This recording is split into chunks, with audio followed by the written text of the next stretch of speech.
ओम श्री गणेशाय नमः। श्री सरस्वत्यै नमः। श्री गुरुभ्यो नमः। विघ्नेश्वराय वरदाय सुरप्रियाय लंबोदराय सकलाय जगद्धिताय नागाननाय श्रुतियज्ञ विभूषिताय गौरीसुताय गणनाथ नमो नमस्ते। या कुन्देन्दुतुषारहारधवला या शुभ्रवस्त्रावृता या वीणावरदण्डमण्डितकरा या श्वेतपद्मासना या ब्रह्माच्युतशङ्करप्रभृतिभिर्देवैः सदा वन्दिता सा मां पातु सरस्वती अड्यापहा। गुरुर्ब्रह्मा गुरुर्विष्णु गुरुर्देवो महेश्वरः गुरुर्साक्षात् परब्रह्म तस्मै श्री गुरवे नमः। सिन्दूरारुणविग्रहां त्रिनयनां माणिक्यमौलिस्फुरत् तारानायकशेखरां स्मितमुखीमापीनवक्षोरुहाम् पाणिभ्यामलिपूर्णरत्नचषकं रक्तोत्पलं बिभ्रतीं सौम्यां रत्नघटस्थरक्तचरणां ध्यायेत् परामम्बिकाम् ध्यायेत् परामम्बिकाम्।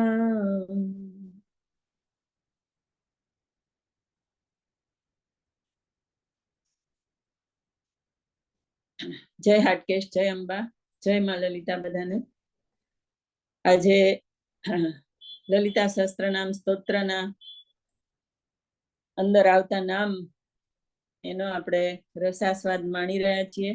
એ વિડીયોની શૃંખલામાં આ આપણો 24મો વિડીયો છે. આગળના વિડીયોમાં 150 શ્લોક સુધી આપણે પૂરું કર્યું. આજે 151 શ્લોકથી શરૂ કરી અને 160 શ્લોક સુધી આપણે અર્થ જોવાનો પ્રયત્ન કરશું. લલિતા દેવીની વિવિધ પ્રકારની વિભૂતિઓ, વિભૂતિ વિસ્તારનું વર્ણન હવેના બધા શ્લોકોમાં આવી રહ્યું છે. સ્ક્રીન શેર કરીએ.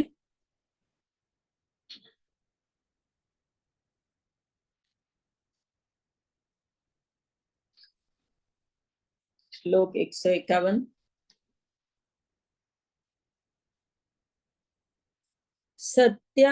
સત્ય જ્ઞાનાનંદ રૂપા સામરસ્ય પરાયણા કપર્દિની કલામાલા કામરૂપિણી.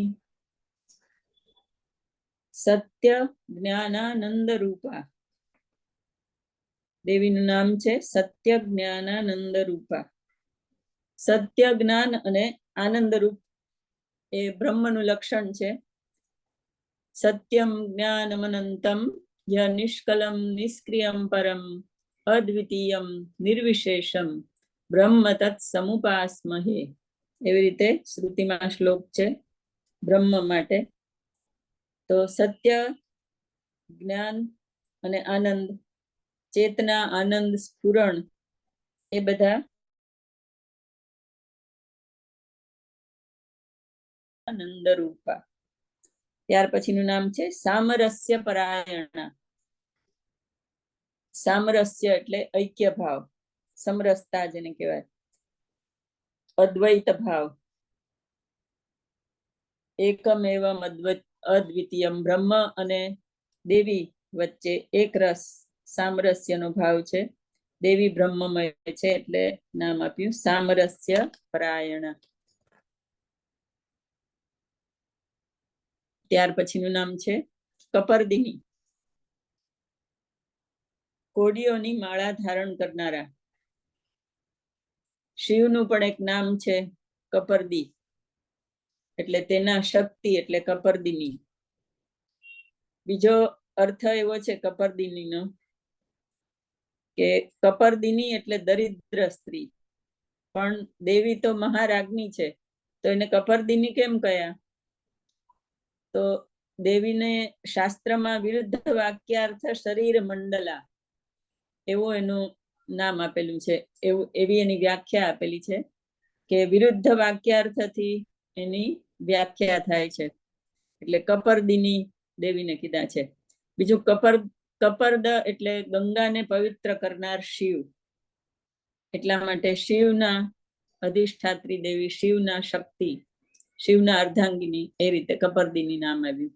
ત્યાર પછી છે કલામાલા, કળાઓની માળા ધારણ કરનાર દેવી જે છે એ 64 કલાઓ જે વિશ્વના સંચાલનમાં પ્રવૃત્ત છે એ બધી ભક્તિઓની, એ બધી ભગવતીની માળા સ્વરૂપ છે.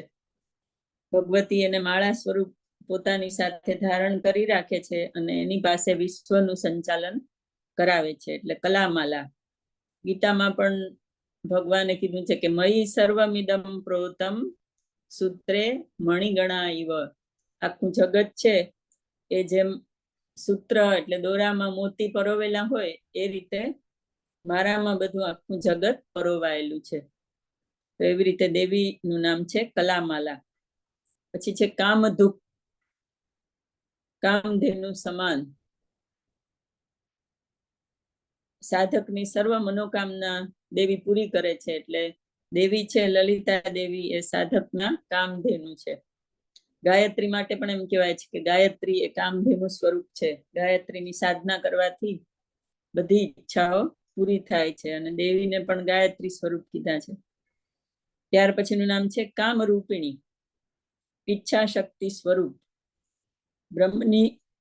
બ્રહ્મની ઈચ્છા એવી થઈ કે એકોહમ બહુશ્યામ પ્રજાયેય, આ સૃષ્ટિનું હું સર્જન કરું. એવી રીતે સૃષ્ટિનું સર્જન થયું એટલે કામરૂપિણી. અને કામ એટલે કામેશ્વર સ્વરૂપ. શિવને કામેશ્વર કીધા છે, એટલે શિવને કામેશ્વર કીધા છે, એટલે દેવી કામરૂપિણી. અને બીજો અર્થ એવો થાય કે ઈચ્છા પ્રમાણે રૂપ ધારણ,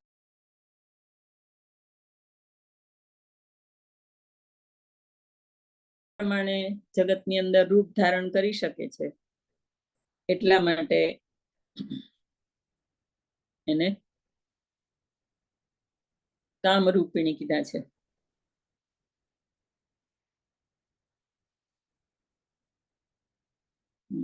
ત્યાર પછી છે કલાનિધિ, સર્વ કલાઓના ભંડાર રૂપ. 152મો શ્લોક જોઈએ પેલા, પછી એના નામ જોઈએ. કલાનિધિ કાવ્યકલા રસજ્ઞા રસસેવધિ પુષ્ટા પુરાતના પૂજ્યા પુષ્કરા પુષ્કરે ક્ષણા. કલાનિધિ એટલે કલાનો ભંડાર, સર્વ કલાઓના ભંડાર રૂપ, વિશ્વરૂપિણી.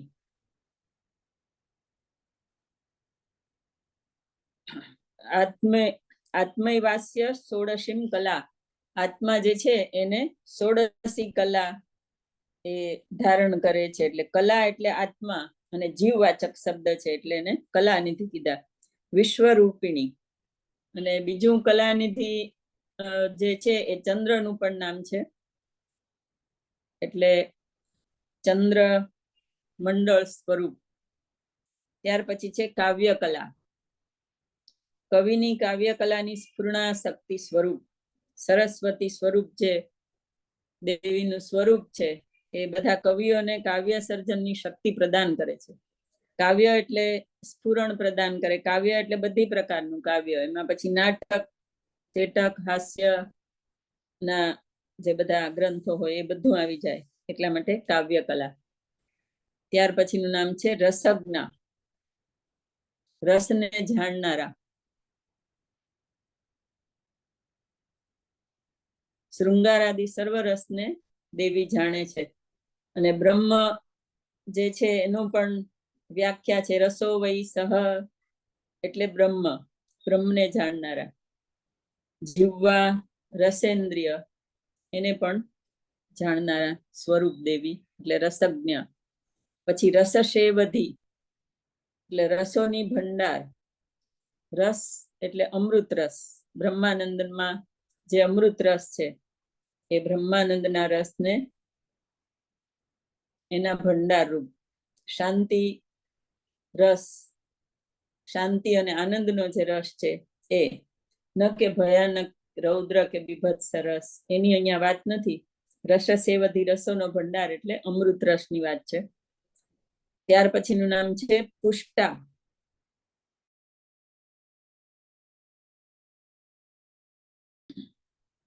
અહીંયા સર્વાંગ પુષ્ટિનો બોધ છે. વર્ધનશીલતાનો ગુણ છે દેવીમાં. દેવી જે છે સર્વ 36 તત્વોથી પૂર્ણ છે એટલે એને પુષ્ટા કીધું છે. પુષ્ટાયુક્ત પોષણ કરનારા. ગીતામાં પણ ભગવાન કે છે 15મા અધ્યાયમાં કે ગામાવિશ્ય ચ ભૂતાની ધારયામ્યહ મોજસા પુષ્ણામી ચૌષધિ સર્વા તે મે યુક્ત તમામતઃ. એટલે ભગવાન પણ ત્યાં કે છે કે હું જે છે આખા જગતનું પોષણ કરું છું.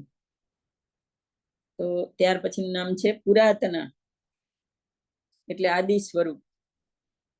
આદ્યા, ભગવતીની પહેલા કોઈ નથી અને ભગવતી સૌથી પ્રથમ જગતમાં આવ્યા છે એટલે આદ્યા.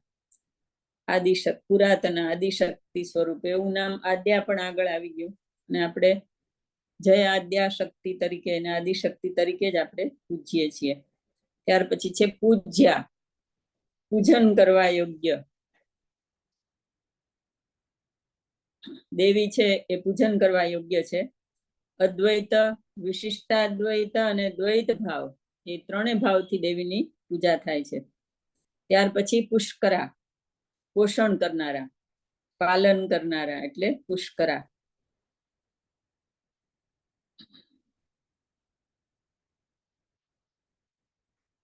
ત્યાર પછી પુષ્કરેક્ષણા. પુષ્કર એટલે આકાશ, પુષ્કર એટલે જળ, કમળ, બધા પુષ્કરના અર્થ થાય છે. એટલા માટે પુષ્કર એક ક્ષણ એટલે આંખ, એટલે કમળ જેવી આંખ વાળા. અને આકાશ અર્થ છે એ પ્રમાણે આકાશ પર્યંત દ્રષ્ટિ રાખનારા. પુષ્કર એક ક્ષણ, આકાશ પર્યંત દ્રષ્ટિ રાખનારા એવા પુષ્કર એક ક્ષણના અર્થ છે. ત્યાર પછી 153મો શ્લોક જોઈએ.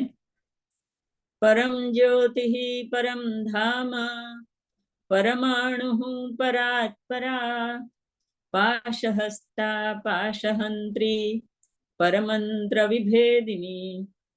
પરમ જ્યોતિ, ઉત્કૃષ્ટ પ્રકાશ. દેવી જે છે એ પરમ જ્યોતિ સ્વરૂપ છે જેનાથી સૂર્ય, ચંદ્ર અને અગ્નિ પ્રકાશે છે.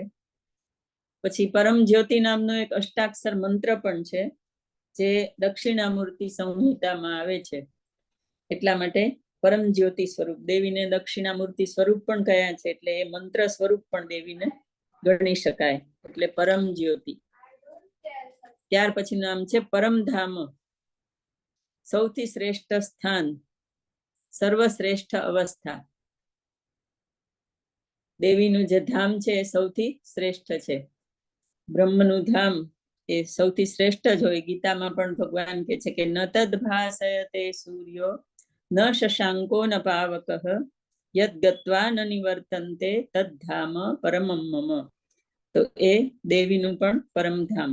પછી પરમાણુ, સૌથી નાનામાં નાના અણુ સ્વરૂપ એટલે અણોરણિયામ, બ્રહ્મનું જે લક્ષણ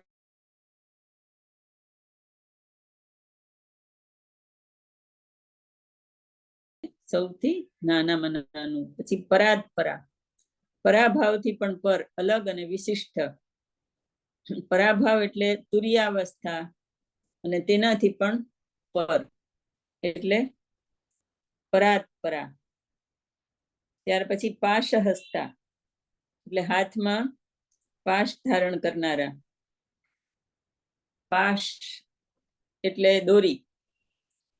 દોરી જે છે એને મહાવિદ્યાને દોરી સ્વરૂપ ગણો તો પાશ રૂપી મહાવિદ્યા વડે અવિદ્યારૂપ શત્રુને બાંધનારા. અવિદ્યાના પાશ, મહાવિદ્યાના પાશથી અવિદ્યારૂપ શત્રુને બાંધે છે એટલે પાશ.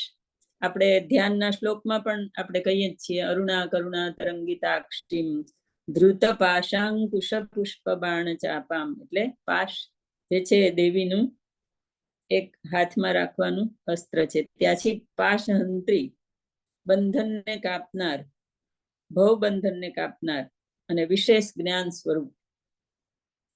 ભવપાશથી છોડાવો એમ આપણે ભગવાનને પ્રાર્થના કરીએ ને, ભવપાશથી છોડાવો. તો ભવપાશ એટલે એને પાશહંત્રી, એને કાપનાર એટલે દેવી. પરમંત્ર વિભેદિની, પરમંત્ર એટલે બીજાના મંત્ર, એટલે શત્રુના જે મંત્ર હોય એનું ભેદન કરનાર, અર્થાત તેની શક્તિને ક્ષીણ કરનાર, હરનાર. અને બીજો પર એટલે સર્વોત્કૃષ્ટ એવો પણ અર્થ થાય. એટલે મંત્ર જે છે પંચદશીનો એ સર્વોત્કૃષ્ટ છે અને એનું ભેદન કરનાર. દેવીની કૃપા થાય તો પંચદશી મંત્રને તમે સમજી શકો, એટલા માટે પંચદશી મંત્રનું ભેદન કરનાર. પરમંત્ર વિભેદિની, પંચદશી મંત્ર જે છે એની અંદર 12 ભેદ દર્શાવ્યા છે. મનુ, ચંદ્ર, કુબેર, લોપામુદ્રા, મન્મથ, પછી અગત્ય, અગ્નિ, સૂર્ય, નંદી, સ્કંદ, શિવ અને ક્રોધ ભટ્ટારક, એવા 12 પ્રકારના ભેદ પંચદશી મંત્રના બતાવ્યા છે. અને એ બધા ભેદને કાપનાર, એના ભેદનું ભેદન કરનાર. એટલે મનન કરે છે સતત મંત્રનું, એના પાપનો નાશ કરનાર. ત્યાર પછી 154મો શ્લોક જોઈએ. મૂર્તા મૂર્તા નિત્ય તૃપ્તા મુનિ માનસ હંસિકા સત્યવ્રતા સત્યરૂપા સર્વાંતર્યામિની સતી. મૂર્તા મૂર્તા એટલે મૂર્તાની વચ્ચે અવગ્રહ આપ્યો છે, એટલે મૂર્તા અને અમૂર્તા બંને એનો અર્થ થાય છે. મૂર્ત એટલે સાકાર સ્વરૂપ પણ છે દેવીનું, અને અમૂર્ત એટલે નિરાકાર સ્વરૂપ પણ છે. આગળ પણ ક્ષરાક્ષર સ્વરૂપ આવ્યું, પછી ચિત્ત અને અચિત રૂપ દેવી જગતમાં વર્તમાન છે, બંને સ્વરૂપે રહેનાર એવા. શ્રુતિ દ્વયેવ બ્રહ્મણો રૂપમ મૂર્તમ ચા મૂર્તમ ચ, એવું શ્રુતિમાં કીધું છે કે દ્વયેવ બ્રહ્મણો રૂપમ મૂર્તમ ચા મૂર્તમ ચ, બ્રહ્મ છે એ મૂર્ત અને અમૂર્ત બંને સ્વરૂપે રહી શકે છે. એટલા માટે મૂર્તા મૂર્તા, મૂર્તા અમૂર્તા. ત્યાર પછીનું નામ છે અનિત્ય તૃપ્તા. મૂર્તા અને મૂર્તા પછી પણ એક અવગ્રહ છે, અને પછી નિત્ય તૃપ્તા શબ્દ છે. તો અનિત્ય તૃપ્તા, ખરેખર આપણે આગળ બધા એના તુષ્ટિ, નિત્ય તૃપ્તા વગેરે એવા નામ જોઈ ગયા છીએ. તો અહીંયા નામ આપ્યું છે વાગ્દેવીએ અનિત્ય તૃપ્તા, પણ છતાં એનો અર્થ એવો જ લેવાનો છે કે હંમેશા સંતુષ્ટ રહેનારા, પરમાવસ્થા સ્વરૂપ. વ્યષ્ટિ ભાવમાં એને જ્ઞાનાવસ્થા સ્વરૂપ પણ કહી શકાય. એટલે ઈચ્છા શક્તિની સમાપ્તિ થઈ જાય, જ્ઞાન તમને બ્રહ્મ જ્ઞાન થઈ જાય અને જીવન મુક્તની અવસ્થામાં આવી જાવ, એને અનિત્ય તૃપ્તા, અનિત્ય તુષ્ટા. તો એવી રીતે અહીંયા વિરોધાભાસી નામ આપેલું છે. ત્યાર પછી છે મુનિ માનસ હંસિકા. મુનિઓના મનરૂપી માન સરોવરની હંસલી સમાન. હંસ છે એ માન સરોવરમાં જ રહે, તો મુનિઓ જે છે એનું મન એ માન સરોવર સ્વરૂપ છે, અને એમાં દેવી છે એ હંસની રીતે નિવાસ કરે છે. પછી સત્યવ્રતા, સત્ય બોલવાનું જેનું વ્રત છે તે. વ્રત જે છે એનું ભક્ષ્યવાચક શબ્દ છે, એટલે સત્યનું ભક્ષણ કરનારા, સત્યપ્રિયા દેવી. અને બીજો અર્થ એવો આપ્યો છે કે જેના વ્રતથી સર્વદા શીઘ્ર ફળ પ્રાપ્ત થાય છે તે સત્યવ્રતા. ત્યાર પછીનું નામ છે સત્યરૂપા, નિત્ય સ્વરૂપ, ત્રિકાલ બાધાત્વરૂપ, ત્રિકાલનો અબાધ, ત્રિકાલા બાધાત્વરૂપ, ત્રિકાળનો જેમાં અબાધ છે એને એકે કાળ સ્પર્શી શકતા નથી એવું બ્રહ્મ સ્વરૂપ. સત્યમ જ્ઞાનમ અનંતમ બ્રહ્મ સ્વરૂપ. સત્યમ શિવમ સુંદરમ સ્વરૂપ એ દેવીનું સ્વરૂપ છે. ત્યાર પછી છે સર્વાંતર્યામિણી, સર્વના અંતઃકરણમાં વસનારા, સર્વના અંતઃકરણના ભાવને જાણનારા એવા લલિતા દેવી. ત્યાર પછીનું નામ છે સતી. સતી એટલે એક એવો અર્થ થાય કે પતિવ્રત ધર્મ પાળનાર સ્ત્રી એટલે સતી. અને બીજો અર્થ મહાદેવના પત્ની નું નામ પણ સતી હતું. અને પતિવ્રત ધર્મ પાળનાર પણ લલિતા દેવીને કહી શકાય, કારણ કે દરેક જન્મમાં એને શિવને જ પતિ તરીકે સ્વીકાર્યા છે, એટલે સતી. ત્યાર પછી 155મો શ્લોક જોઈએ. બ્રહ્માણી બ્રહ્મ જનની બહુરૂપા બુધાર્ચિતા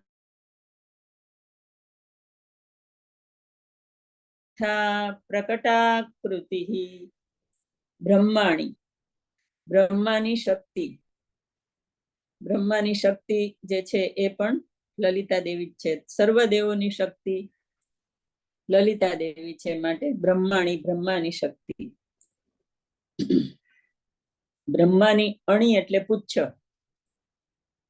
તો એમ પણ કહેવાય છે કે આનંદમય કોશસ્થ પુચ્છ બ્રહ્મ સ્વરૂપ એ બ્રહ્મનું એક સ્વરૂપ છે. ત્રીજો અર્થ એવો આપ્યો છે કે બ્રહ્માનું પાલન કરનારા. બ્રહ્માણમ આનયતિ જીવયતિ ઇતિ બ્રહ્માણી, એટલે બ્રહ્માનું પાલન કરનાર છે અને બ્રહ્માનું અસ્તિત્વ ટકાવી રાખનાર પણ દેવી જ છે. આપણે એક ગરબામાં ગાઈએ જ છીએ, દેવી બ્રહ્માણી રુદ્રાણી મમ્માયા, દેવી બ્રહ્માણી રુદ્રાણી મમ્માયા. સરસ ગરબો છે એ પણ. ત્યાર પછીનું નામ છે બ્રહ્મા. બ્રહ્માણી પછી બ્રહ્મજનની. બ્રહ્માણી બ્રહ્મજનની બહુરૂપા બુધાર્ચિતા.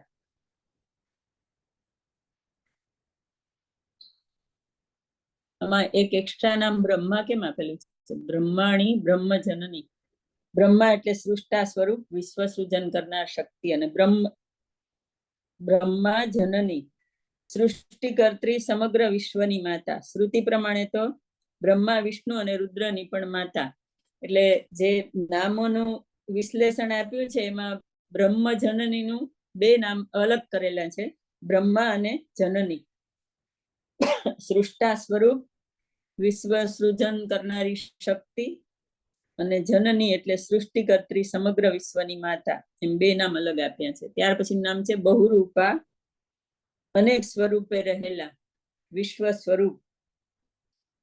માતાજી છે એને અનેક ચરિત્રો જગતના ઉદ્ધાર માટે કર્યા છે. અત્યારે પણ અનેક રૂપે જગતમાં વસે છે દેવી. આપણે તો એમ માનીએ છીએ કે દરેક સ્ત્રીની અંદર શક્તિનો વાસ છે.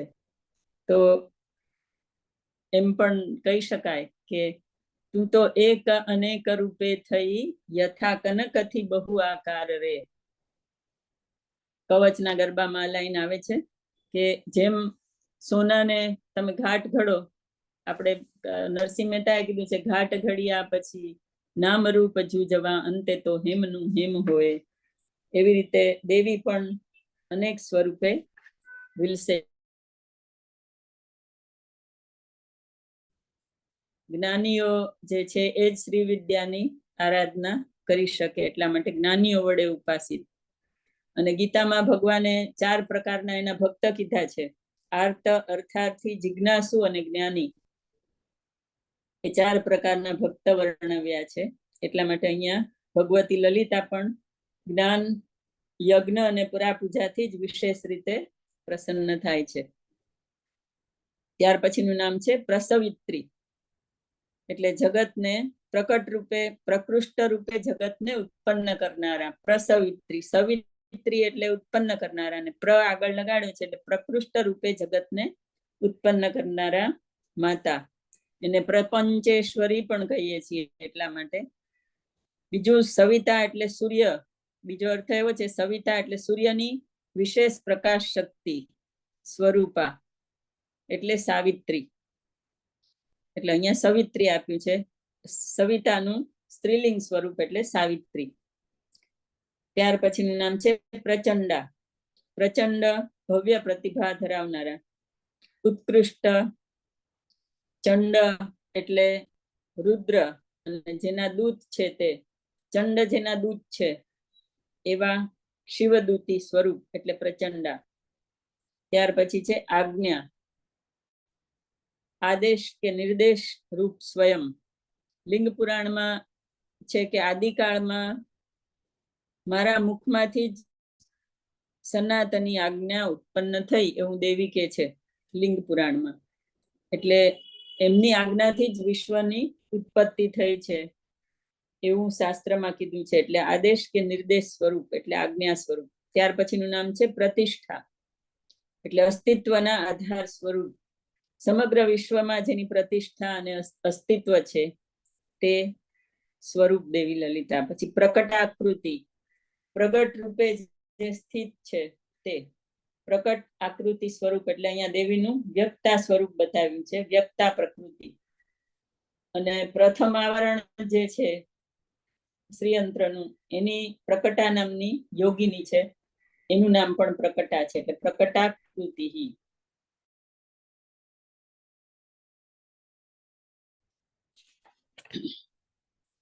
પ્રાણેશ્વરી પ્રાણદાત્રી પંચાશત પીઠ રૂપિણી વિશૃંખલા વિવિક્તસ્થા વીરમાતા વિયત પ્રસુ. 156મો શ્લોક કરીએ. પ્રાણેશ્વરી પ્રાણોની સ્વામીની. પ્રાણની ઉર્ધ્વ ગતિ દ્વારા જ દેવીની આપણને એનો જે સાક્ષાત્કાર થાય છે અને એના દ્વારા જ સહસ્ત્રાર ચક્ર સુધી પહોંચી શકાય છે, માટે પ્રાણેશ્વરી. પછી છે પ્રાણદાત્રી. પ્રાણ અર્થાત જીવન આપનારા. જીવનમાં પ્રાણ હોય ત્યારે જ ચૈતન્ય હોય, નિષ્પ્રાણમાં તે ચૈતન્ય હોતું નથી. એટલે નિષ્પ્રાણને પ્રાણ આપનાર, ચૈતન્ય આપનાર દેવી છે. કહેવાય છે કે પ્રાણ જે છે એની શક્તિ એટલી બધી છે કે તમારે પ્રાણને ઉર્ધ્વ ગતિમાં લાવવા માટે સાધના કરવી પડે છે. ચક્ર સાધના છે એના માટે જ છે. જો તમારું પ્રાણ શક્તિ જે છે એ નીચા સ્તર પર હોય તો તમારું જે વ્યવહાર કે તમારી જે શક્તિઓ છે એ બધી ક્ષીણ થયેલી હોય. તમને કંટાળો આવે, કાંઈ નવું શીખવાનું મન ન થાય અને જગતની અંદર કાંઈ સારું કાર્ય કરવાનું મન ન થાય. એટલા માટે પ્રાણાયામ અને ધ્યાન સાધના એ બધું કરીને પ્રાણની ગતિને મૂલાધારમાંથી ધીરે ધીરે ઉપર લઈ જઈને પ્રાણને ઉર્ધ્વ કરવામાં આવે અને ત્યાર પછી તમારામાં બધી ઉત્સાહ, ઉમંગ, સારું સારું કાર્ય કરવાની શક્તિ એ બધું આવે. એટલા માટે એને અહીંયા પ્રાણદાત્રી ને પ્રાણેશ્વરી કીધા છે. આગળના બધા નામોમાં પણ એવી રીતે બધા ચક્રની વાત આવતી જ હતી. મૂલાધારા, મુજારૂઢા, મણિપુરાબ્જ નિલયા, એ બધા. એટલે એ દરેક એવી રીતે ભક્તને પ્રાણ દ્વારા પ્રાણની શક્તિ ઉર્ધ્વ કરીને મોક્ષ સુધી, સહસ્ત્રાર સુધી પહોંચાડે છે દેવી. ત્યાર પછી છે પંચાશત પીઠ રૂપિણી. 50 અર્થાત 51 પીઠની અધિષ્ઠાત્રી દેવી. 51 માટે સંસ્કૃતમાં 50 શબ્દ વપરાય છે. પ્રકૃતિની લક્ષણા પણ 51 છે અને માતૃકાઓ પણ 51 છે. એટલે 50 પીઠ રૂપિણી. અને આપણને આપણા ધ્યાન પ્રમાણે 51 શક્તિપીઠ છે, જ્યાં દેવી સતીના બધા અંગો વિભાજિત કરીને વિષ્ણુ ભગવાને સુદર્શન ચક્રથી, જ્યારે શંકર ભગવાન બહુ ક્રોધાયમાન થઈને થઈ ગયા હતા ત્યારે જે કર્યું છે આપણને બધી વાર્તા ખબર છે. એ પ્રમાણે 51 જગ્યાએ દેવીના વિગ્રહના બધા અંશ પડ્યા છે. એટલા માટે 51 શક્તિપીઠની રચના થઈ છે દરેક જગ્યાએ. તો 50 પીઠ રૂપિણી. પછી છે વિશૃંખલા. નિષેધ એની કોઈ સીમા નથી એવા દેવી લલિતા. પછી વિવિક્તસ્થા, પવિત્ર અને અપવિત્ર બંનેમાં રહેનારા, આત્મા અને અનાત્મ બંનેમાં રહેનારા એવા દેવી લલિતા. પછી વીર માતા એટલે વીરોની માતા. વીર શબ્દ છે એ શક્તિશાળી અને જ્ઞાન પીપાસુ લોકો માટે વપરાય છે. પ્રબળ ઉપાસક જે હોય એની જનની.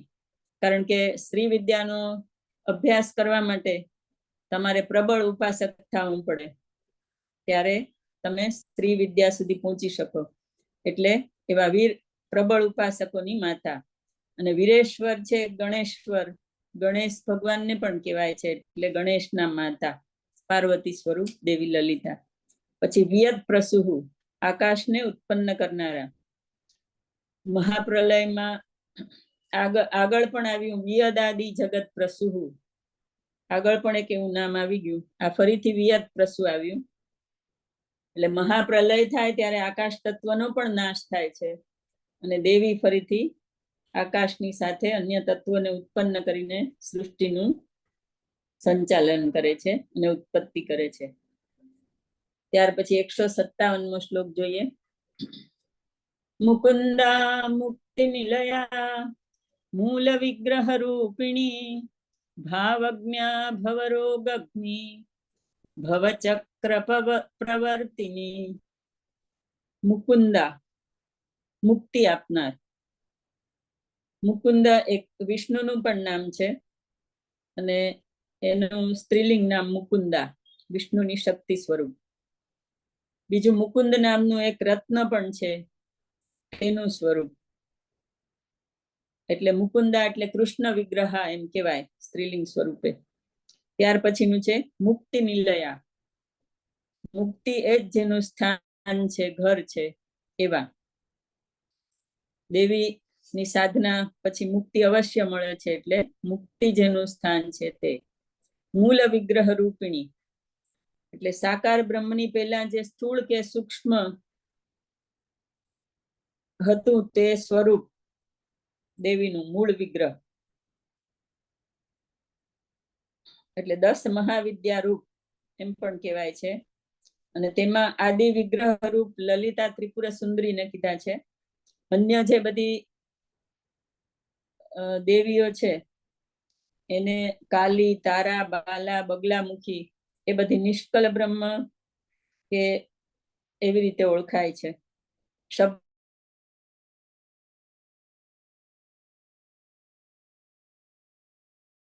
વિદ્યા સ્વરૂપ દેવી છે લલિતા ત્રિપુર સુંદરી, એ મૂળ વિગ્રહ રૂપિણી કહેવાય છે, મૂળ બ્રહ્મ સ્વરૂપ. ત્યાર પછીનું નામ છે ભાવજ્ઞા, ભાવોને જાણનારા અથવા તો ભાવથી જાણી શકાય તેવા. સંસાર સંબંધી અને બ્રહ્મ સંબંધી એ બંને ભાવને દેવી જાણે છે. ભવરોગગ્નિ, ભવરોગનો નાશ કરનારા, અર્થાત સાંસારિક દુઃખોનો નાશ કરી અને જ્ઞાન માર્ગથી ભક્તની ઉન્નતિ કરનારા, એટલે ભવરોગગ્નિ. ભવચક્ર પ્રવર્તિની, સંસારના ભવ એટલે સંસાર, સંસારના ચક્રને ચલાવનાર. જન્મ મૃત્યુ ફરી જન્મ એવી રીતે કર્મના પરિપાક રૂપે જગતના લોકોને જન્મ સંસારના ચક્રમાં, જન્મ મૃત્યુના ચક્રમાં ફેરવનાર. બીજી રીતે એમ પણ કે છે કે શ્રી વિદ્યાનો તમે અભ્યાસ કરીને મોક્ષ પ્રાપ્તિ કરો તો મૃત્યુ નિવારણી, મૃત્યુથી પણ તમે બચી શકો છો. અને અહીંયા ભવચક્ર પ્રવર્તિની કીધું છે. ભવચક્ર એટલે બીજો અર્થ એવો આપે છે કે ભવચક્ર એટલે શિવચક્ર, મન અને મનના ભાવોને ચલાવનારા, એટલે ભવચક્ર પ્રવર્તિની. ત્યાર પછી 158મો શ્લોક જોઈએ. છંદસ સારા શાસ્ત્ર સારા મંત્ર સારા તલોદરી ઉદ્દાર કીર્તિરુદ્દામ વૈભવા વર્ણરૂપિણી. છંદસ સારા,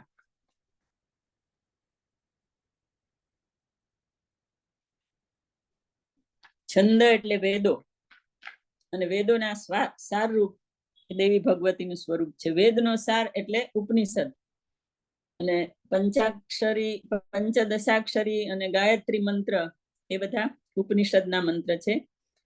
કે છે કે યા ગાયત્રી સૈવ ત્રિપુરા માતા, જે ગાયત્રી છે એ જ ત્રિપુરા માતા છે, એટલે છંદસ સારા કીધા.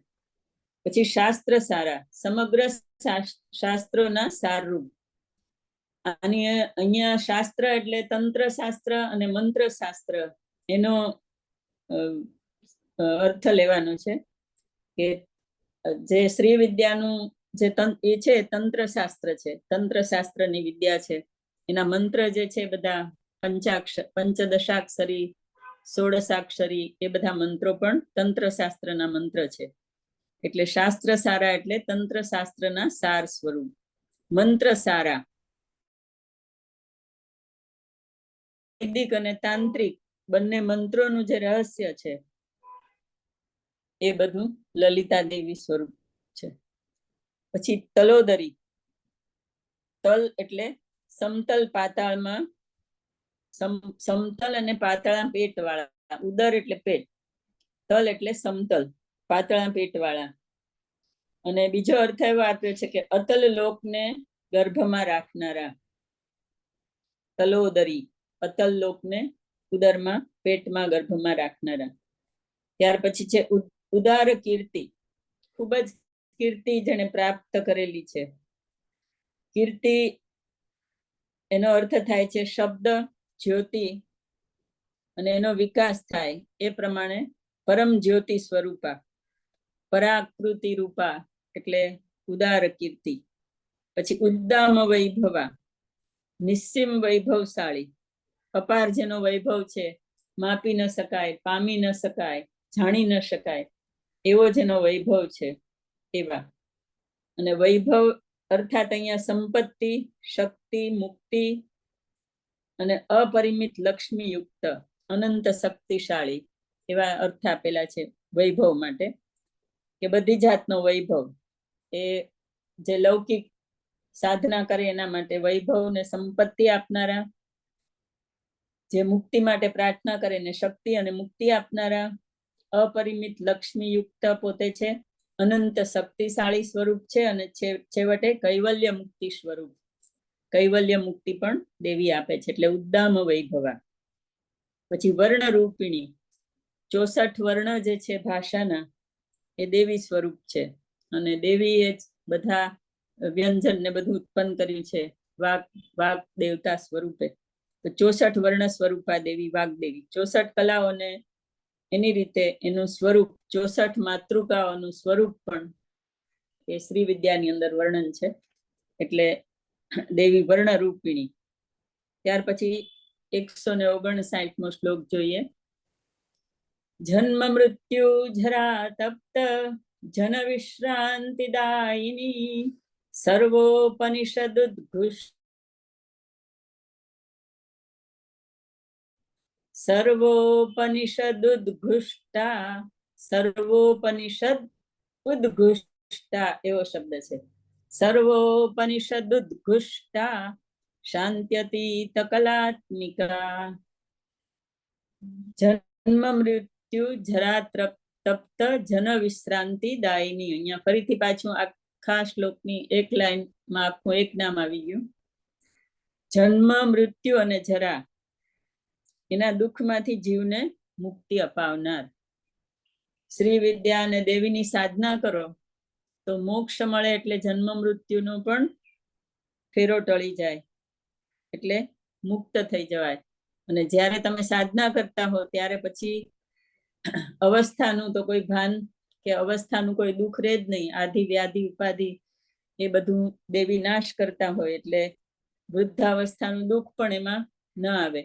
એટલે જન્મ મૃત્યુ જરા એ બધી વસ્તુ જે દુઃખ આપનાર છે જીવને, એમાંથી વિશ્રાંતિ આપનાર, જીવને મુક્તિ આપનાર, જીવન મુક્તિ અને વિદેહ મુક્તિ બંને કૈવલ્ય પ્રદાન કરીને મૃત્યુંજય મહાદેવનું જે સ્વરૂપ છે એ સ્વરૂપ દેવીનું અહીંયા બતાડ્યું છે. જન્મ મૃત્યુ જરા તપ્ત, જન્મ મૃત્યુ અને જરાથી તપ્ત દુઃખી એવા જનને વિશ્રાંતિ આપનાર. ત્યાર પછી છે સર્વોપનિષદ ઉદ્ઘુષ્ટા. સર્વ ઉપનિષદ દ્વારા ઉત્કૃષ્ટ રીતે ઉત્કૃષ્ટ રીતે પ્રતિપાદિત સ્વરૂપ બ્રહ્મનું જ અને દેવીનું જ સ્વરૂપ જે છે એ ઉચ્ચ સ્વરે ઘોષણા કરેલી છે. ઉપનિષદોમાં સિદ્ધ કર્યું છે દેવીનું સ્વરૂપ, પણ કેવી રીતે કર્યું છે કે ઉચ્ચ સ્વરે ઘોષણા કરીને દેવીનું સ્વરૂપ વર્ણવ્યું છે, એટલે સર્વોપનિષદ ઉદ્ઘુષ્ટા કીધા છે. ત્યાર પછી છે શાંત્યતીત કલાત્મિકા. શાંતિથી પણ પર, અતીત એવા જુદી કલા સ્વરૂપ. સુપ્તાવસ્થા એ શાંતિ છે અને દેવી જે છે તુરીયાવસ્થા છે. શાંતિથી પર એટલે તુરીયાવસ્થા, તુરિયા શાંતિ છે. તો દેવી જે છે એ તુરિયાતીત અવસ્થા છે, અર્થાત નિર્વાણ આનંદ સ્વરૂપ. નિર્વાણ મોક્ષનો જે આનંદ છે એ શાંત્યતીત, શાંતિથી પણ પર છે એવી કલા દેવીની છે, એટલે શાંત્યતીત કલાત્મિકા. ત્યાર પછી 160મો શ્લોક જોઈએ. ગંભીરા ગગનાંતસ્થા ગર્વિતા ગાનલોલુપા કલ્પના રહિતા કાષ્ઠા કાંતા કાંતાર્ધ વિગ્રહા. અહીંયા પણ કાષ્ઠા પછી પાછો અવગ્રહ આવ્યો છે, એટલે કાંતા, અકાંતા, કાંતાર્ધ વિગ્રહા એવી રીતે નામ આવશે. ગંભીરા, ગંભીરા એટલે ગૂઢ ગંભીર સ્વરૂપ, રહસ્યમય સ્વરૂપ જેને કહીએ, જેનો કોઈ પાર ન પામી શકે, અર્થાત અનંતા અપારા એવું જે દેવીનું સ્વરૂપ છે ગંભીરા. પછી ગગનાંતસ્થા,